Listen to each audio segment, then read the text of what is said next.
My name is Larvetta Loftin, and I am the host of Black Businesses Matter podcast. I'm excited today to bring these amazing, outstanding women on this topic of redefining how we see the economy. But the title is Black Women Re-Enter the Market or Redefine It. And as Katrina said, Black women are taking over the world. So lean in. The time is now. So it's important for me to share your bios. Natasha currently is the Deputy Commissioner of the Chicago Film House. I know you all don't believe that we have a full film, and this girl is doing it, okay? She is the Deputy Commissioner of the Chicago Film Office at the department at DCASE, and which is Department of Cultural Affairs and Specialists. Yeah, I try to get that, but it's DCASE, y'all. Natasha brings 20 plus years of experience in film and TV production for studios like Marvel, Fox, Showtime, and AMC. Yeah, that's here in Chicago. I just want y'all to know that. And she's the first, y'all, can I get y'all? First African American female location manager in the Midwest. Yes, yes, yes. The first is in the building. And co-founder of Noisemakers Entertainment. She is committed to expanding access, workforce pipelines, and inclusive storytelling in Chicago's creative economy. Welcome. Hey, welcome. Natasha and I just went to dinner like 2 weeks ago, y'all. So we just had a good old time. My sister to my right here is Katrina Roddy. And I didn't pronounce her last. Olguin. Thank you. Katrina Roddy. She is the CEO of the corporate Breakup. Come on, right? Katrina Roddy is a best-selling author, entrepreneur, coach, and founder of the corporate Breakup. After 30 years in corporate America, she created a blueprint for transitioning into entrepreneurship and leads Classroom to Career, and that's two with it, the number two, a national youth entrepreneurship program building ownership pathways and entrepreneurship centers in underserved schools. Give her some love. Well said, Katrina. Welcome. And my dear sister right here, directly next to me, Nicole Jane Wheatley. She is the CEO of Steps Incorporated. Nicole J. Wheatley, baby, listen, this girl, honey, she has been an entrepreneur for a long time, honey. She don't look like it though, but that's a beautiful thing. Is a community development consultant and founder of Steps Inc., specializing in neighborhood revitalization, business growth, and housing development. As a former boutique owner and the founder of Pumps, PUMPS, and you'll tell us what that means. She focuses on strengthening communities through home ownership, business creation, and strategic planning. Give her some love. Give her some love. I don't know, when you hear your bio, it does something, right? It makes you feel a certain kind of way, which is why I make sure we do that. So now that you know who is here on this sofa to talk about this important subject, what I want to do right now is, before we go there, because this is the question that I asked on all our podcasts, so I gotta go. And I'm gonna start with you, Nicole. Who was Nicole as a little girl? Oh, wow. That's a good question. My father was an entrepreneur, and so he only had a third grade education, but went out to build a small business. We had a business where he transferred people back and forth from O'Hare to Midway. My father told me one thing as a young girl. At the time, he said, "You need to be an entrepreneur," because he didn't know how to say it. I'm like, entrepreneur? I would go to school telling people, I want to be an entrepreneur too. They're like, entrepreneur. So the seed was sown into me as a little girl. My father told me to do something that would make a difference, not just in my life, but in the lives of other people. And I believed that. So I held that. As soon as I got into corporate America, I knew it was important to learn every single thing that I could within that organization. So when I got ready to build my business, that I would be able to take those things that I learned and recreate them into what it is that I wanted to develop. And so that was Nicole as a little girl, a sponge, grew up in the 4-H club, okay? And being a participant and knowing how important it was to be a community advocate at a very young age, from Girl Scouts to 4-H club, from that to trying to run in every little office in every school because I believe in advocacy and working collectively in collaboration to build businesses. And so That's cool. Do it, girl. Yeah, right? The little girl is still in you today. Yes. Oh, Katrina, what about you? Or we like as lingerie. So I am number 5 of 6. Wow. Yes, I'm number 5 or 6. And as a little girl, I was curious. That's how I define myself and how I still define myself. Because I do believe that when you're younger, your curiosity is this big. And as you get older, you feel like I know it all. Your curiosity starts to here. So it's up to us to keep it out here and keep asking questions. Sorry, Rain, and keep asking questions. And that's what I did. So someone asked me on another podcast years ago, what's your green light? And I said, well, what do you mean by that? She's like, what kept you going? What kept you going? You went through all these green lights, even starting as a kid. And my sister, first of all, I was the only one that went to college because I was curious. I wanted to go. I was the only one to graduate college, start working downtown, because these are things that I perhaps may have seen on TV. I know you guys may be too young for this, but the show Heart to Heart used to come on.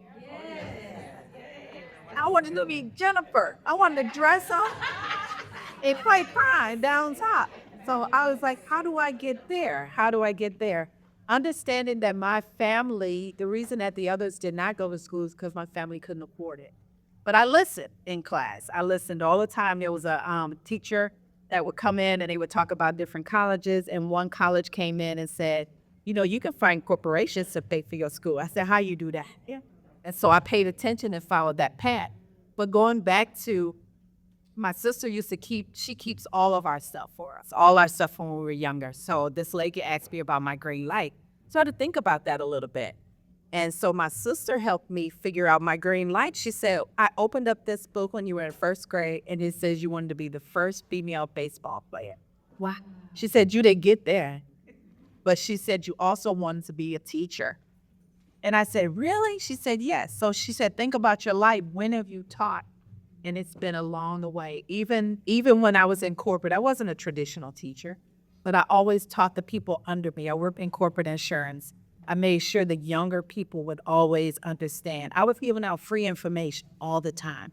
And so this green light led me to where I am today, being an entrepreneur coach that's in schools, teaching young people how to build businesses. And so that was me as a kid. That's still me now. I still, got the big hair and stuff like that. But I'm still that little kid. I'm still Trini. I'm loving Trini. Yes. And Natasha, tell us who was Natasha's a little girl. Very mischievous at times. I was always a kid, and so I was like, I'm doing everything I should not do, and then some. I love it. But I had a lot of cousins, but they kept me in line. So I was a grandma's baby. So spirituality was always present all the time. So as a kid, even though I was mischievous, I still had a solid foundation of God in my life and what he was capable to do in my life. So it started with that from my grandmother and my mother. And then I wanted to, for me, the world was literally my oyster. I wanted to be a race car driver because I used to go to the race cars with my uncle. And then I wanted to be a doctor. I wanted to be a singer. I wanted to be a police officer. So I was all over the map. I was like, it's nothing I cannot do. And that came from my family that instilled that in me. And so when I graduated from college, I, was still trying to figure it out. And so my mom, she was an entrepreneur. So that entrepreneur spirit dropped in, but I didn't realize it. But she also was in corporate America. So I got that piece. And then after college, I was like, okay, well, let me try my hand at film. And so my grandmother being from the South, you know, and she believed God could do anything, but there was certain limitations that sometimes we as Black people put on ourselves. And she couldn't understand, what do you mean you're going to work in film? You got this baby. Go take care of that baby and get a job. And I stepped out on faith, and I went into the film industry late 20s, I believe. Came in late 20s, and I was like, I'm just going to try it because nobody understood the film industry really here in Chicago as a viable achievement, especially if you look like us. Yep. And so, and a lot of times I was treated that way in the film business. I mean, even up, you know, I just got this position 5 months ago, but before that, I still was working in the film business. And my entrepreneurship journey, that started 10 years ago. We just kind of fell into it. I didn't know anything about entrepreneurship, but we had a successful business up until for about 10 years now. And so now I sit on the board because of this position. But it was something that you don't realize the things that are instilled in you until you're in that seat to actually perform. And then as I think back, like, oh my God, all these different things were being dropped inside of me as a little girl. And so now I have how can I say, I have the wherewithal to say I can accomplish anything that I want to do. And so I didn't understand business, but it was that spirit of I can do whatever I choose to do if I set my mind to it, and my faith in God that, okay, you're going to take me through this and I trust you. And so I'm going to step out. And the worst that can happen is, okay, I fell right there, but let me get up and I'm going to try this. And so, and then, you know, I've always been a seeker of knowledge. And, you know, that's how Larvetta and I met in the Breed Love program. And I did the Goldman Sachs 10K SB. So I'm always out searching and seeking knowledge no matter where I am or what my age is. Yeah. So, I think this is a perfect segue, Natasha. Thank you for just sharing who you were as a little girl and how you evolved into this powerhouse in the film industry. And I think it's important because as we talk about this, right, this industry, like in your industry, namely, and I want to kind of take it back to you. Do you feel that Black women are being invited back into these existing markets or expected to build new ones? Like knowing where you are, right? I think it's appropriate that you kick off that question for us.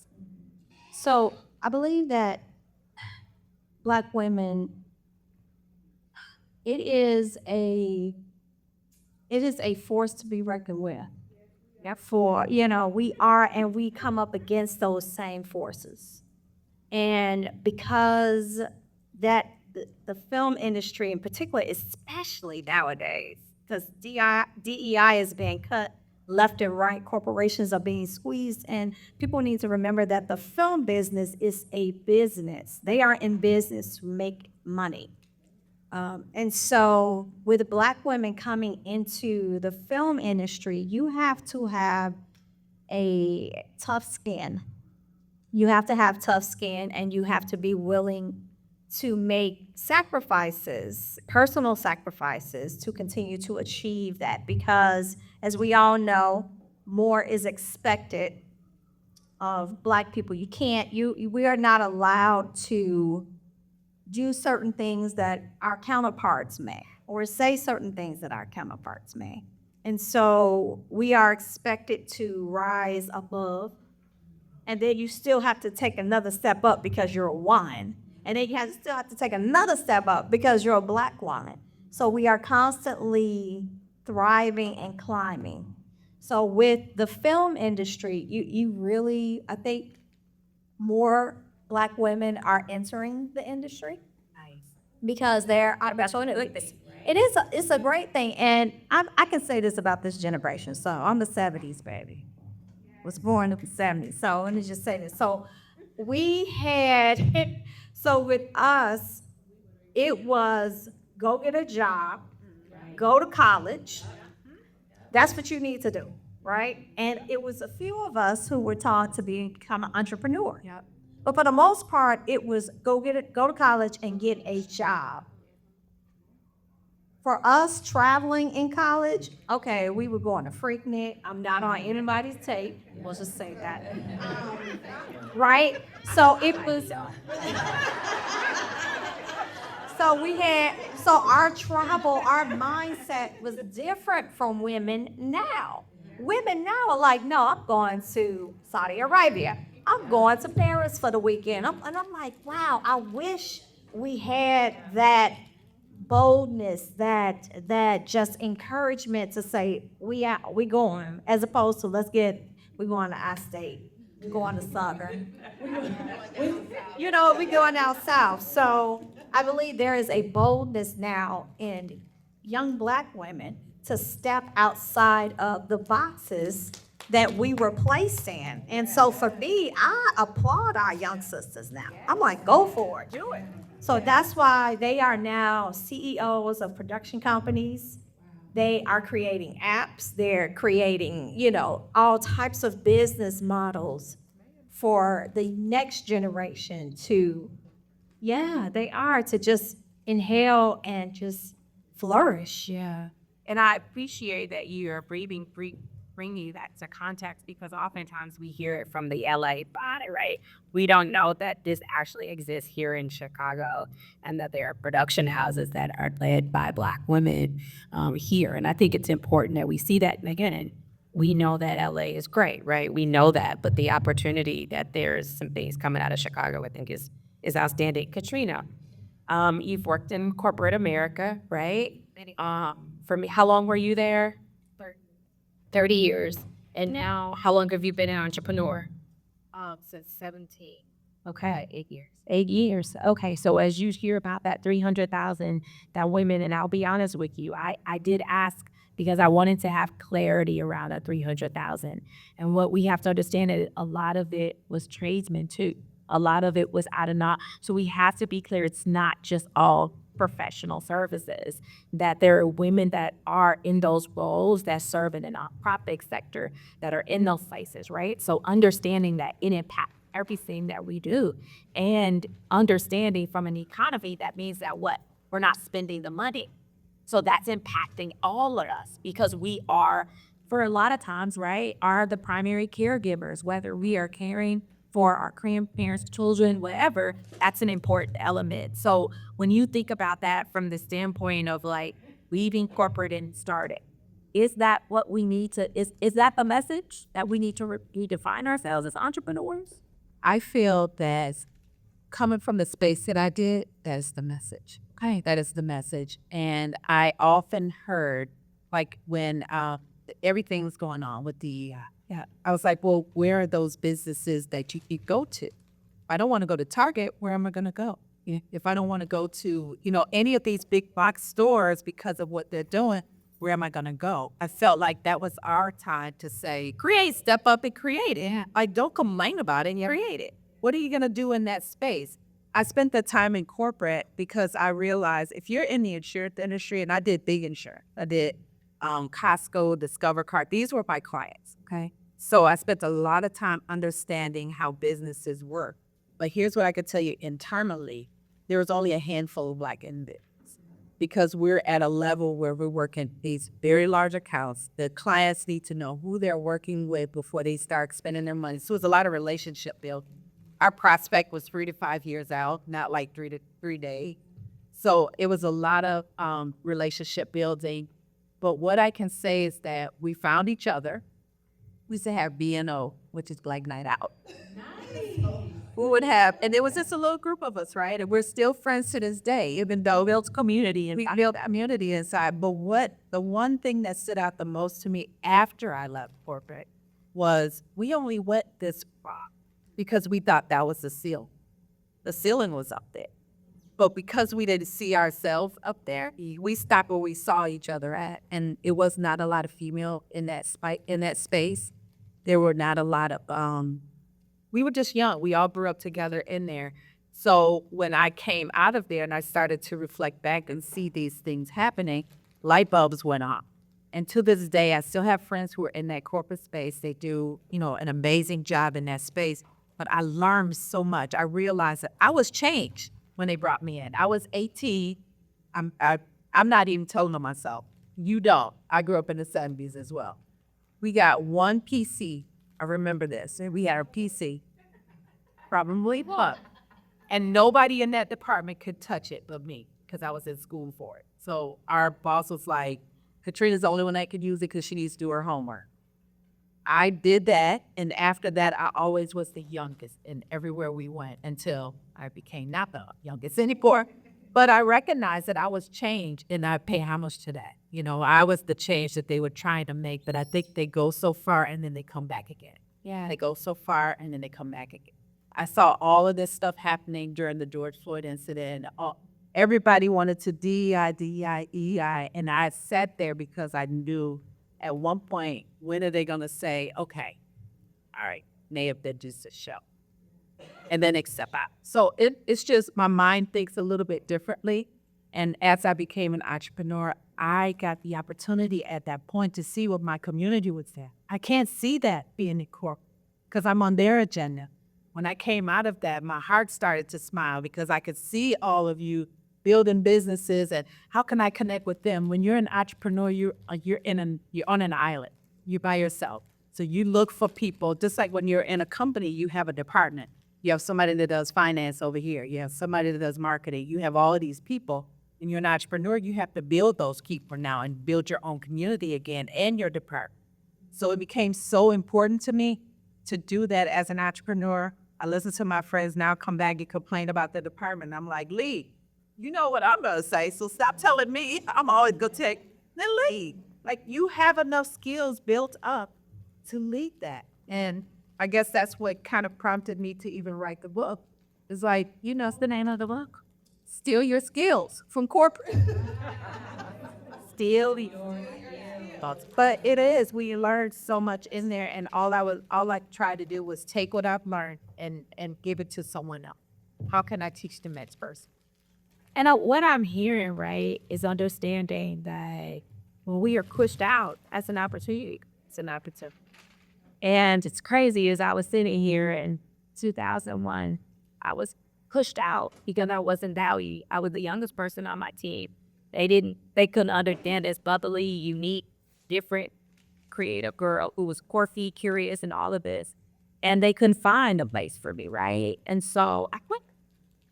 But I want to be honest with you, I was sad because I wasn't being seen. I wasn't being valued, right? So I cried, right? And not knowing to you, cry. So I want to be clear, it was not a, oh my gosh, I'm free. It was like, oh my gosh, what am I going to do, right? And of course, that was 25 years ago when there weren't resources, there weren't access, there weren't a lot of stuff. So it truly was the grace of God that I still stand in. Truly. Because there was, times where there was negative bank account. It was all of the needs.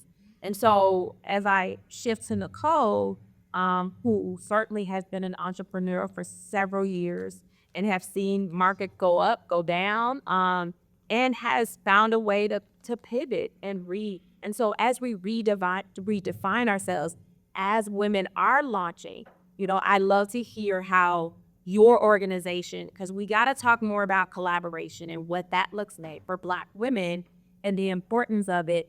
Because now in this time, right, this is our second career for some. It might be your first career, but it could be your second career or third or fourth. So tell us about collaboration around Black women in the space of redefining your path. That's a really great question.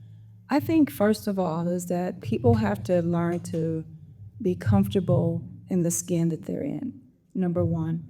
To be able to come in with the light and not feel that someone else is, intimidated by someone else and their growth and their skills.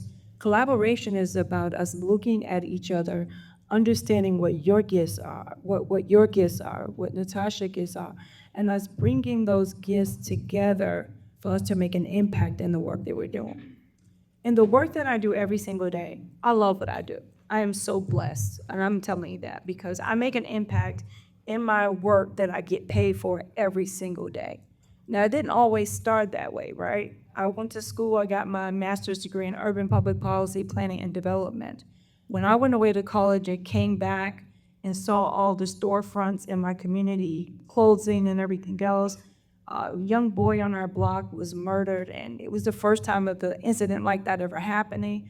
And right then and there, I knew I wanted to do something that was different. I went to go visit with Father Michael Fuega, and he was like, you should look into this type of career, before I went to go get my master's. I had already gotten a bachelor's in business management because I knew I was going to own a business. I just didn't know what, when, and where. I was working for a Fortune 500 company in the banking system, and that was a blessing because I did exactly what you said. When we go to our careers right now, whatever career you are, if you work for a company, you should go in there being your absolute highest and best. We should not be in there slacking off. We should not be in there not handling our business so that we can grow and to learn. When people go to work, you should do it with joy, exceeding joy. You should walk into that place wanting to make an impact and having gratitude for being in that space, and open up your mind to receive every single thing there is to learn in there. And that's how you collaborating with the people, growing from them. Not who does she think she is telling me what to do. All that kind of negative vibration is not healthy for the organization. Working collectively to build is not for you as an individual. It holds you back instead of builds you up. So we want to first go into wherever we are. If we start in reentry and you going into a corporation to build, go in with an open mind, open spirit, open heart, ready to give and to receive both. That's important, right? The second thing is that go in there and learn absolutely every single thing there is to learn.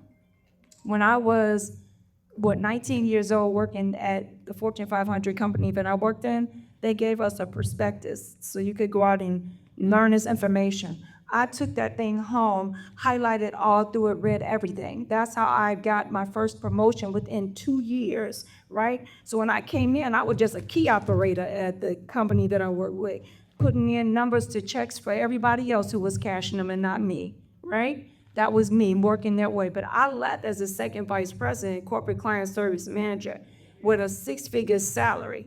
But I started with $12,000 as a key operator at night.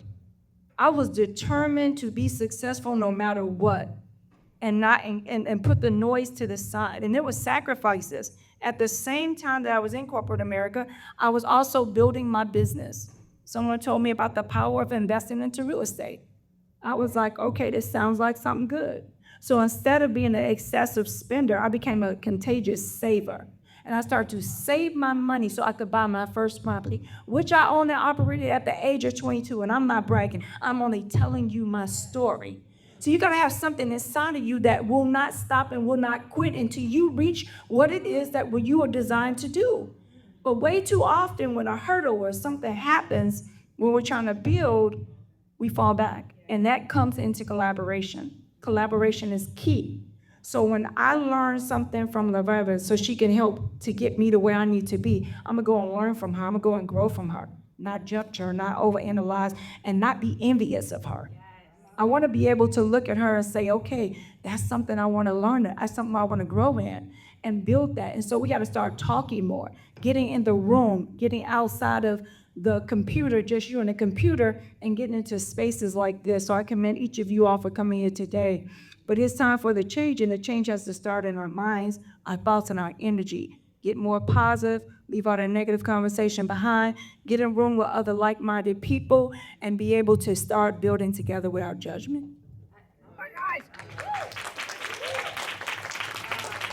That's a piece that we all can literally grow from. So I want to talk from the face of mentorship, right?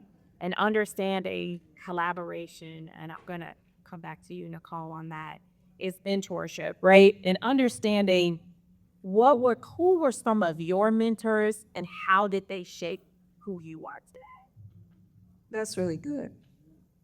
So I told you all earlier that I grew up in the 4-H club and Girl Scouts. Those things were required. You had to learn about being a participant in the community, and you were mentored constantly. And so a couple of the mentors was this lady, Miss Harris, that was a part of the 4-H club. She wanted every Black young child to believe in themselves to the ends of the earth. And she taught us skills from mosaics to learning to plant and gardening, all these amazing contributions into our life. I will always forever love Miss Harris, who's gone to be with the Lord. But also, when I got to Northern Trust Company, there was a gentleman that was my manager. I wrote about him in a book that I wrote back in the day. Now, did he look like you? Oh, he's an African-American male. He taught me to invest my money into stocks. Now, this was key. I came in, I was 19. When I turned 20, I got in his department. Because remember, I told you, it was about elevation. I wasn't going to stay no key operator. That was not going to happen. What's the next step for me? How do I become a client service manager, right? So I went and got some help and assistance that told me how to build my skills. I took some classes there, and then I became a client service person, right? That was a rep. When I got into his department, he said, I want you to learn how to invest your money into stocks. I was thinking, well, this sounds interesting, but I don't have no money to invest in the stocks. I am BROKE, right? That was the number one thing that I shouldn't have ever spoken to existence. You don't speak those words into existence. Right? Even whatever your situation is, think about it and speak about it as if you had already affirmed that into existence, right? And so he started to mentor me on saving my money and investing into stocks. And then the next man that I met was at my second job. He, Mr. Cleveland McCowan. He taught me how to invest in the real estate. So it was a pathway of God putting these people into the space that I needed to be in to meet them, to pour into me, for me then to pour back into people. So as soon as I learned about real estate investment, I told my entire family and every last one of my friends, I helped them fix their credit the way that Greg's wife taught me how to fix my credit to help me buy my first property. Every single thing that I learned, I teach. Because I am an unselfish leader, servant leader, because you got to give and you got to receive. And I'm so glad that you showed us how you received it and then how you gave it back. Because if you keep it here, it's dead, right? And so it's important for us. One of the things I used to always say is, and I still say, vibrant businesses create vibrant communities. I gotta say one more thing, T. Right now, I got into real estate, right? And I got my license and started to not just purchase properties, fix them up and sell them, but also sell properties, right? I have 11 young African-American women that I mentor every single day into this business. It is one of the greatest joys of my life to be able to see them. Beautiful, tenacious, determined, focused women. I don't have nothing in this world to feel intimidated by. I'm teaching them everything I got if they're open to learn it so that they can go out and recreate it. Because one thing is God can get your address and your blessings mixed up with no one else. What is for you is coming to your doorstep. You don't have to worry about it. Trust the mission and move forward and bring as many people along as you can reach back and grab onto that will listen to Mark. Yeah, that's good. Now, Katrina, we talking about mentorship, right? And so let's say this. Let's say there's someone in the room that say, I really haven't had it. I've really been doing it on my own. Like, you could give them some advice and then just share maybe your pathway into that. Sure. Because sometimes we'll say, oh my gosh, she did all this, but I don't have anybody, right? And so how can they build that peer-to-peer mentorship? How can they create that? So if you could address that. Sure. Nicole dropped some gems, y'all. If you weren't taking notes, go back and review somebody else's, right? That's it. So I talk about mentorship all the time. And I truly believe we all should have 5 mentors. 5 mentors. The first one. Pull out those, wait, hold up. Pull out the paper, pull out the tablets, pull out the phones, because this is important. 5 mentors. Number 1 is your primary mentor. That may be somebody you saw on TV. That may be somebody you aspire to look like, be like, whatever. It could be, I like to use Michelle Obama. Yeah, a lot of people, I love what she does. I want to read every book. You do all of that stuff because that's your primary. You can't get to her, but you're following everything that that person is doing because they have the energy that you want or you're aspiring to get a desire, right? So that's a primary. The second one you should have is your co-pilot. This is a person that maybe you work with, you go together to lunch, you talk about your boss together. They know your job, they know what you're trying to do. They're there for the ride. They're like, okay, let's do this together. Now you have someone to kind of lead and say, okay, here's how I've been feeling. This is a mentor to you. This is a person that you can open up to because they understand you, right? And then the third one is you have a champion. I know you guys have one. A champion is that person that cheers for you no matter what you do. I have a friend now who has told people that I am a millionaire, gazillionaire, and I live at 3 matches. She just keeps going out saying, this is a person that's great. I don't know what they're cheering for, but she truly believes in everything I do. If you are marketing, you go to that person first because they're going to put the word out for you. Yeah? This is your champion. They champion everything you do. You all should have one of them in your life. Probably do already. The fourth one. We're on number 4. Number 4 is your anchor, right? They're your anchor. They hold you down. All that stuff that champion was talking about, they bring it back and say, what did this tell you about yourself? That's not going to work. I know you personally. It is going to work. Let them keep championing for you. But I know you as a person. They just hyped you up. It's good. But let me tell you the reality, because I know you. I'm your best friend. We've talked a long time. I'm your mother. I'm your father. They're your anchor. So they're going to keep it 100. They're not mean to you. They're not doing any of those, but they're your anchor. They kind of hold you down to say, I got it. I know what you're doing, but I know you personally. And that may not work for you. Let's redirect it. And then the last one is your reverse mentor. That is somebody you are mentoring and you are learning from them. So for me, that's my son all day. He taught me to think above the collar, which means I don't need a blue collar. I don't need a white collar. Think, use your creative side. So you learn from young people, but your mentor, I'm going to him, telling him all kind of stuff. And he was like, did you know this? And I'm like, hell, yes. So, and that's what my students teach me. I learn stuff from them all day. It's amazing. It is amazing. You have 5 mentors. They're in your life already. You haven't even recognized it. They have been in your life. You're not going out searching for these people. You may call up your friend at the next day, and now you can hear this person could be my mentor. If you think that's the case, set up a meeting. Say, you know what? I recognize that you're my anchor. You're the one who tell me all of these things. Can we set up a meeting every week, every whenever, and decide that let's have this conversation together so you can hold me together? Or you go out and say, I have a new product. You talk to the champion and be like, can you cheer for me? Yes, they will, because that's what their energy is for.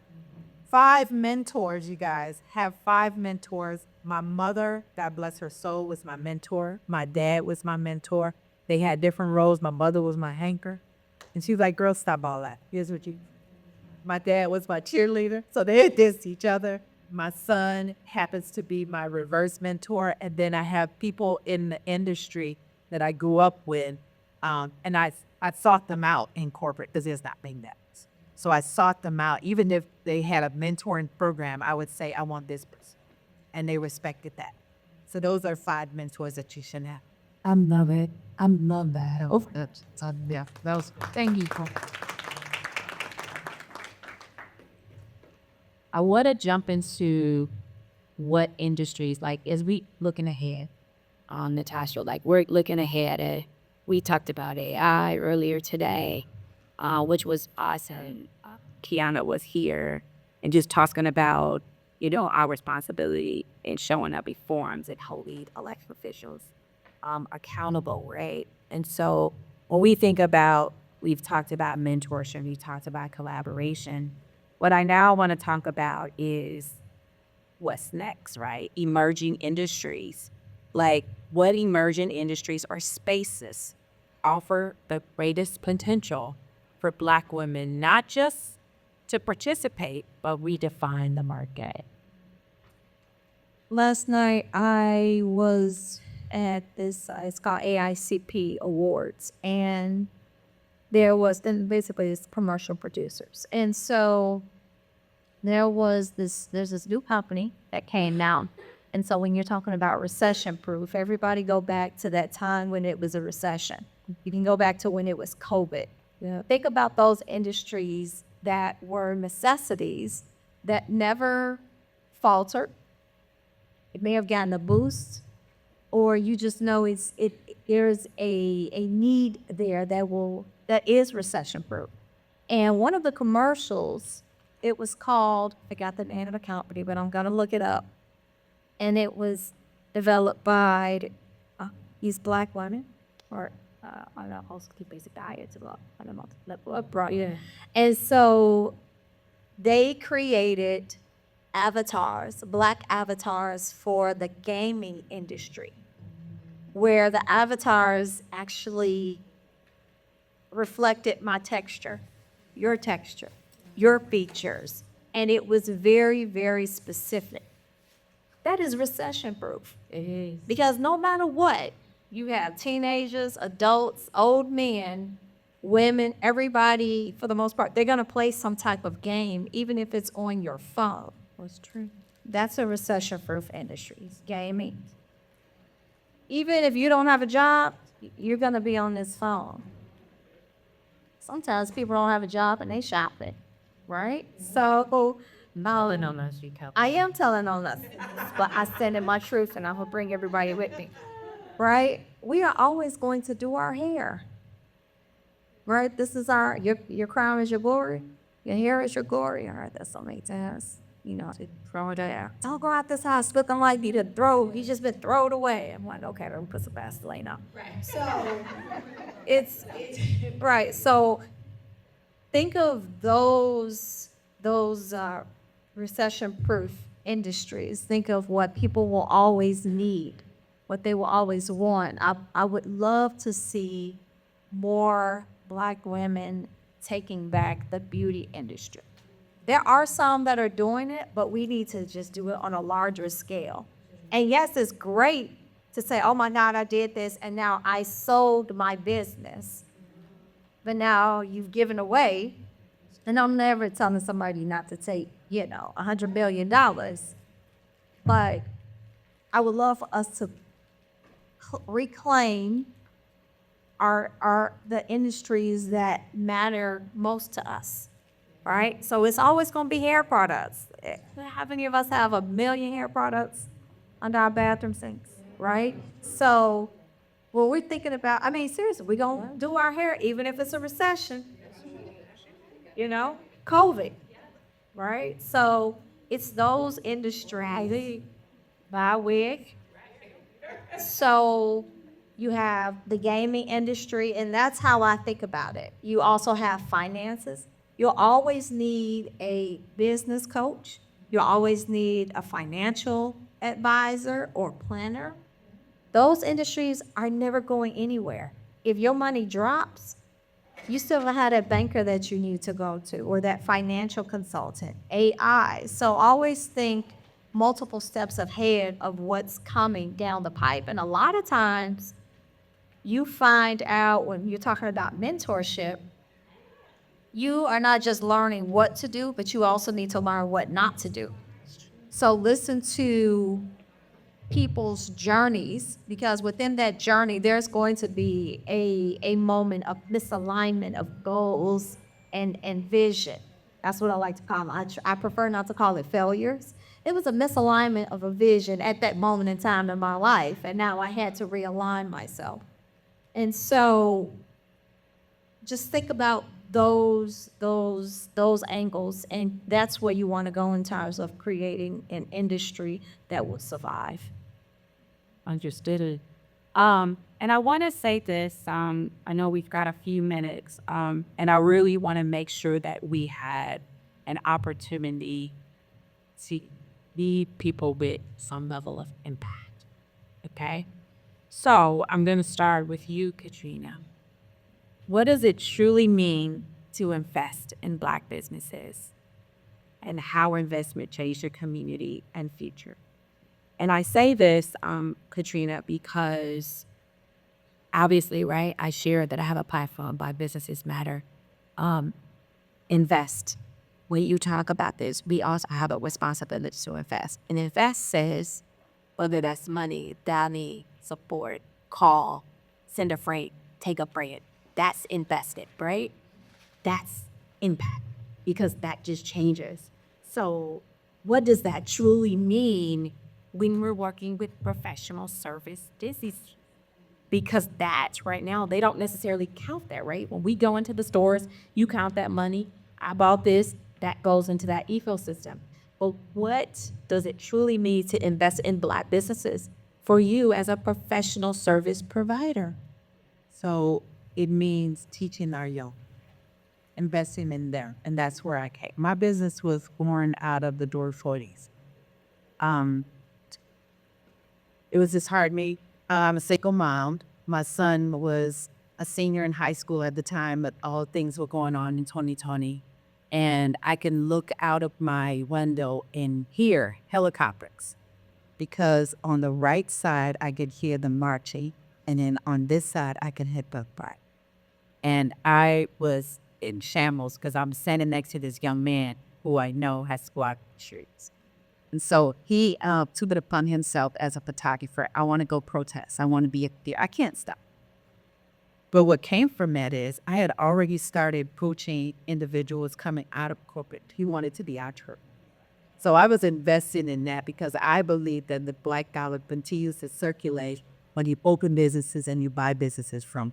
That's the first thing. So as these things were happening, I asked myself, what are you going to do? You keep saying it over and over. You're watching the news. The news is telling you that these kids are bad. They're doing all of these things in the neighborhood and they're tearing up everything. What are you going to do?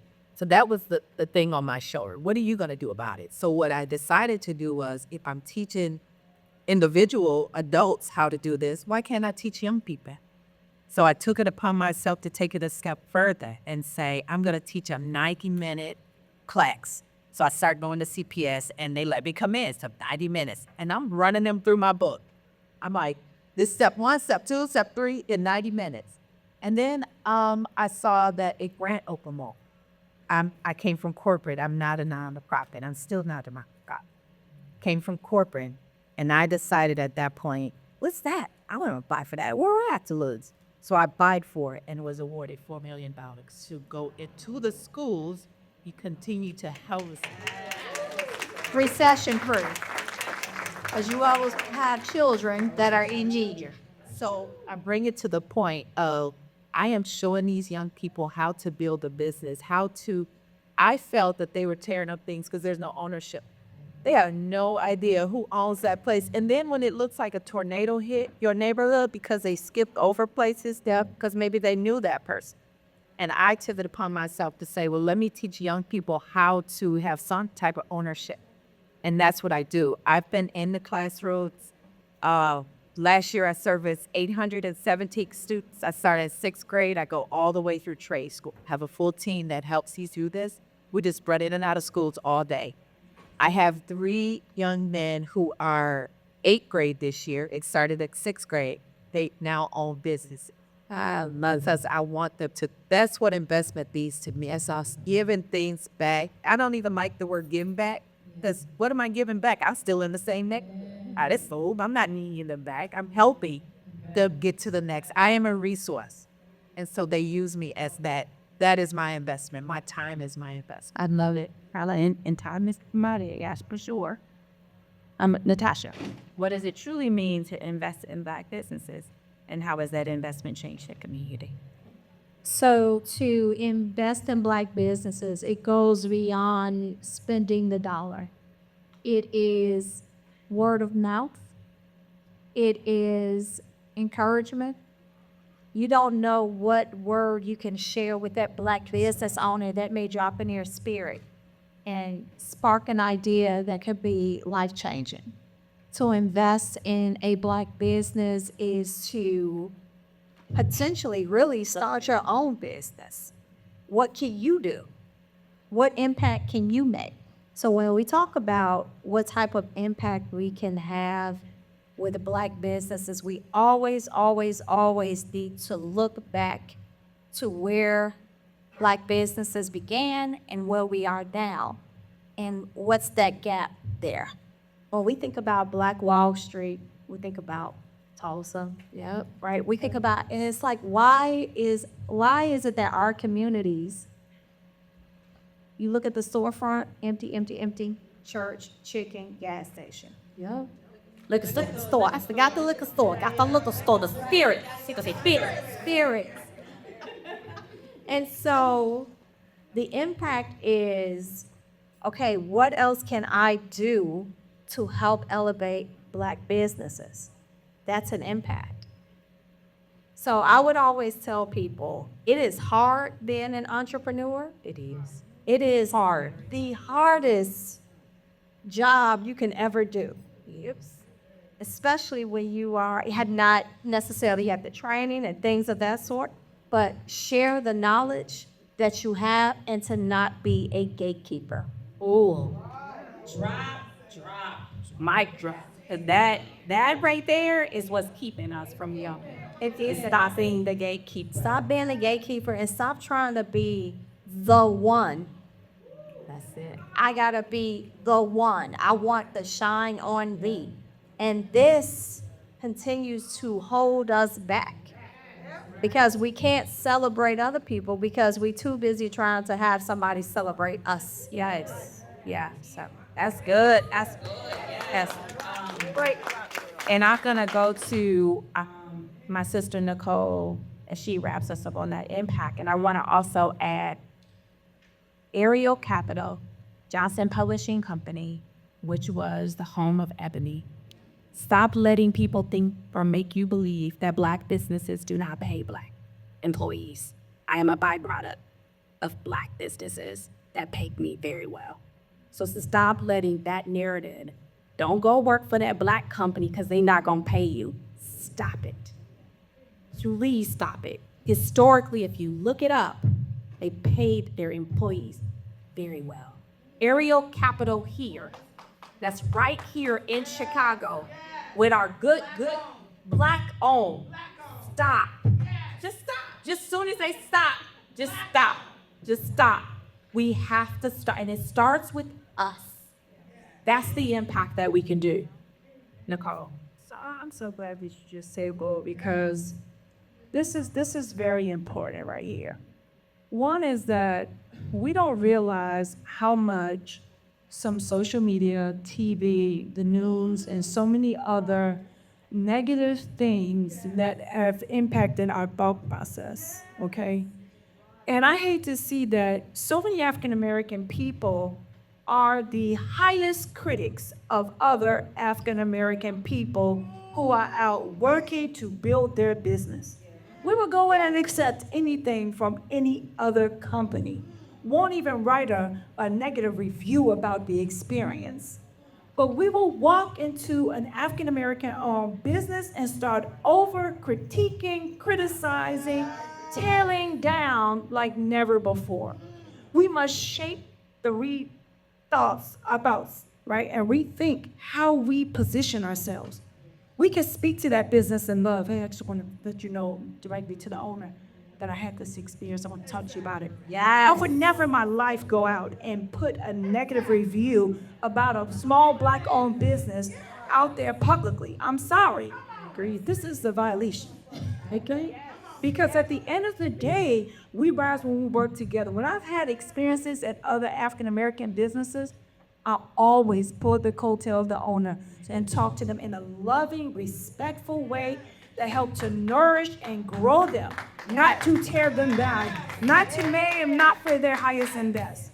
And I want to tell you that we have to work on healing ourselves. Let's just go here, Art. Our lives have not been the most easiest. We have to understand that. And so you got to spend time reading different books like Joseph Murphy and looking up some of the Denzel Washington motivational, inspirational dialogue that they have to help encourage you to build your mind, your spirits, and your energy so that you can go out and transmit that to people. I was laughing at Diane when I walked outside, and I was smiling. I was so happy when Karen and Kiana was sitting up here listening to them. I felt so good about it. I was smiling. She like, what you so happy about? I said, you want me to be sad, girl? No, I want to be happy. We should transmit that kind of energy into our space, but people are out here too angry. They're angry over every little small thing. That's a healing that must happen within our community for us to get back to light, positive energy, and overflow. You will block your blessings if you do not let that good energy flow in and through you, so I can be light that transmits to her. This is how we support each other. This is how we bring each other to a higher level, because we're going to invest in each other with love first, being the center of all things that is going to help to elevate us to a higher conscious level, because we are some of our conscious levels down here. And we got to bring that thing all the way up, and it's okay. Put time and energy, invest into that. Invest into putting on positive things and turning the TV off and all the shows where they smacking and slapping each other, on social media. Here, watch this fight. We don't have time for that. We have to change our mindset. We have to put our time and invest it into the right places. And that's investing first into our thought process and how we're going to elevate our own conscious level, and then be a beacon of light that shines bright in the life of other people. Stop tearing yourself down with words that I can't do this. Remove those. I can't. This ain't for me. I'm so this. I'm not this. I'm not that. The only thing you speak of yourself is, I am that I am. Even if you don't have any other words to say, you call forth what it is that you need to be to get to where you must live your life at, and that's into your divine purpose. Hello, amen, preach. I'm about to drop this mic. I can stay up here all day in this conversation. She said we need healing. Well, we must feel. We must feel as Black women as we close. And forgive. Forgive. Forgive ourselves and forgive everyone else that have hurt us. And know that some of our hurt came from a Black woman, right? And so they have. And let that thing go and forgive it, because right here you've got sisters that want to see you rise. So you don't have to spend time. You don't have to spend time on what she did. You will spend time on the ones that are right here that want to see you win, that want to see you celebrated. So ladies and gentlemen, I need y'all to get up off your feet, because I believe in getting up and giving each other, yes, and give them a kiss for this. Thank you. I'm going to, as we close, I know we've got someone that's coming on the stage, but because of who I am and what I serve, I want you all to just say your name and your business so that you understand that these women right here are doing boss moves. So when you hear their name and when you hear their business, pray for them. Larvetta, before you do that, right here. Before you do that, I want the ladies to say, because we got questions. All of us on stage. Everybody said we got questions, but we just want to welcome our guest real quick. She can't say mom, but she's important. We want to acknowledge. Yeah, I can see it. All right. I didn't know I had. Okay, come on, let's sit back there. We can do that.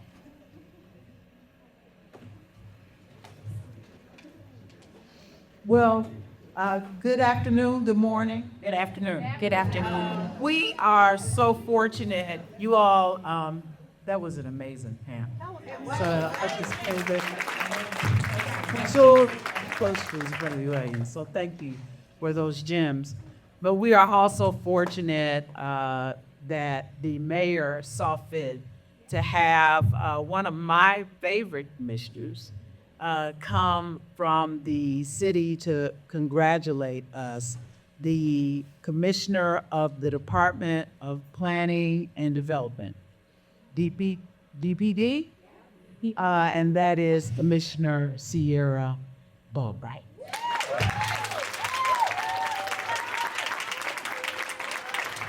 Y'all heard that? Favorite. Yeah. Good afternoon, everyone. So I am so excited to be here today. I'm excited for a lot of reasons, because I'm here to check out this amazing space.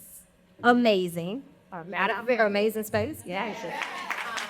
And you stole my thunder. And I'm even more excited that it's on the south side of Chicago. As a native South Sider, born and raising my family on the south side, it's incredible to see spaces like this put back in productive use, and not just productive use for anything, but places and spaces that are going to empower the next generation, entrepreneurs, workforce, our youth. And so I'm so excited. I am just beaming, as you can see, just with energy, because this is what our communities need. We need more of this throughout the city of Chicago.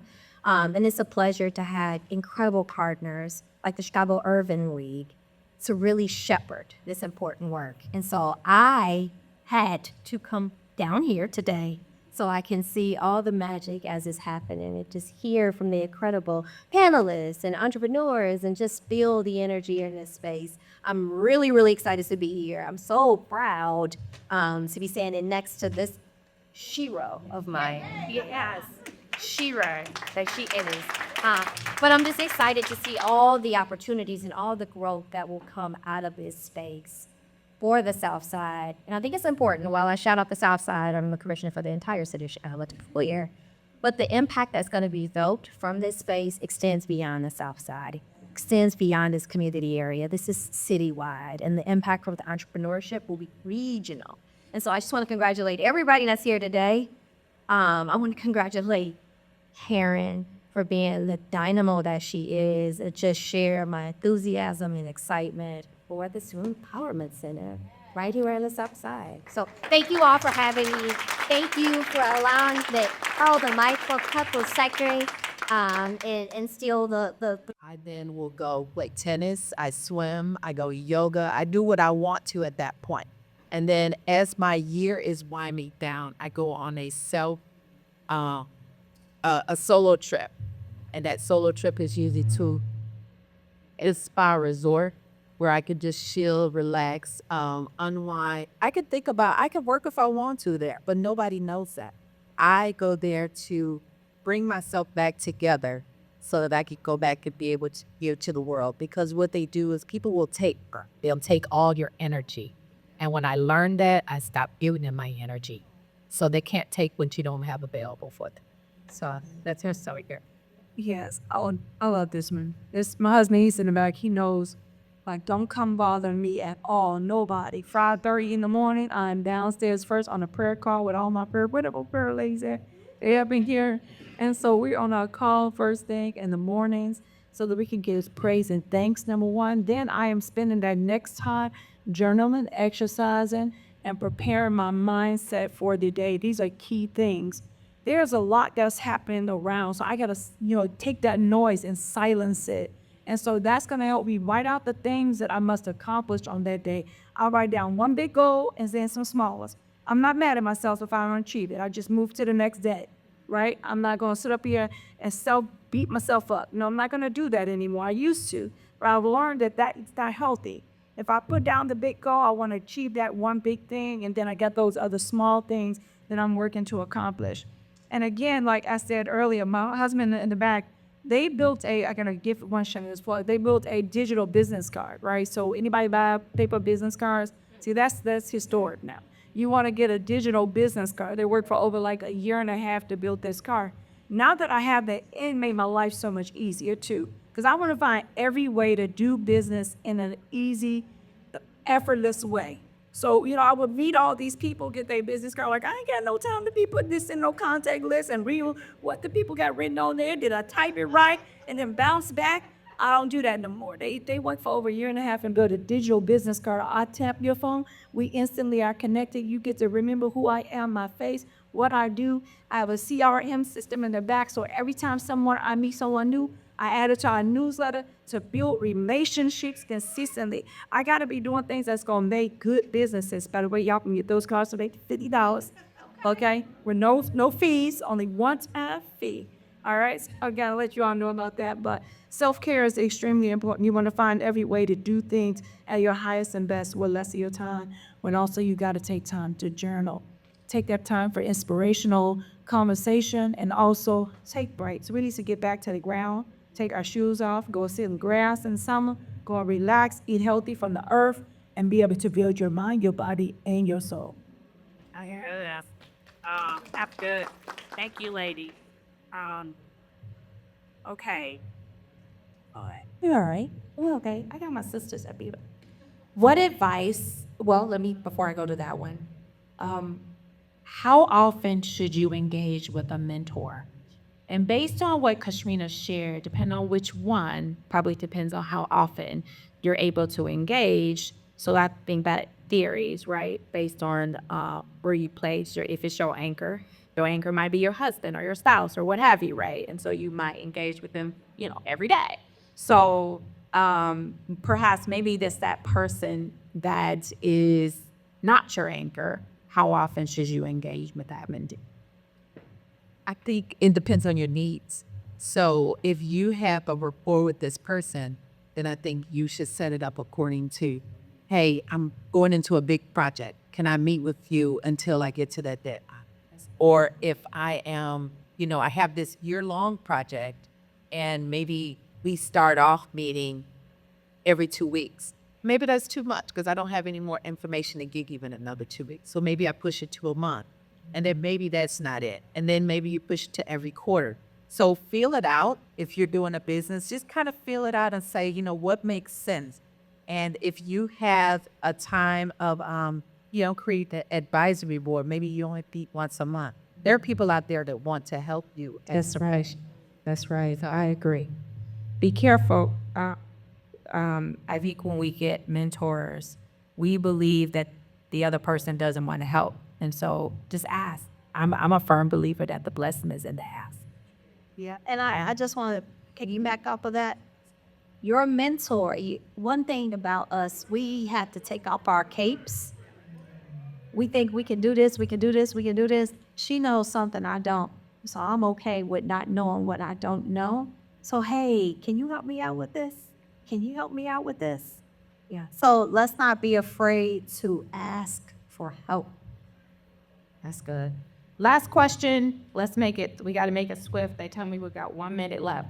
What advice can you give someone who does not have a champion at their place of work, as they're the only Black woman on my team whose ideas are be considered, I guess, for co-opt, or maybe co-opted. I'm sorry. Oh, thank you. So let me repeat it. What advice can you give someone who doesn't have a champion at their place of work as the only Black woman on my team whose ideas are being co-opted? The co-opted champion. Yes. Well, I will say that sometimes, depending on the situation, you may not have that direct support that you desire in a corporation, right? But I would challenge you to open up to receive in every area. And so this is just me, I would change my thinking about that. And I would say, like I do, my loving earth angels are here coming from the east, the west, the north, and the south to help serve and protect and keep me and help to build with me. And so that's the first thing, is that I'm shifting what I'm saying so that I can shift what's going to be the outcome of that situation. And going with an open mind to receive that, even in that place where you might feel that it's a displacement, shift your thinking about it and figure out how you could go into that place and change that atmosphere, which will bring people more drawn to want to be attracted to work with you. And if you are because I lived that space for 20-something years, being the first Black female location manager, sometimes you won't find your mentor in that space, and that's okay. But there's somebody else who has lived that life. Most Black women have lived that life. So then that's why you lean on somebody outside of that space to help you through it and help you talk through that space, because it's hard. This has been outstanding. Yeah, guys, give them a round of applause.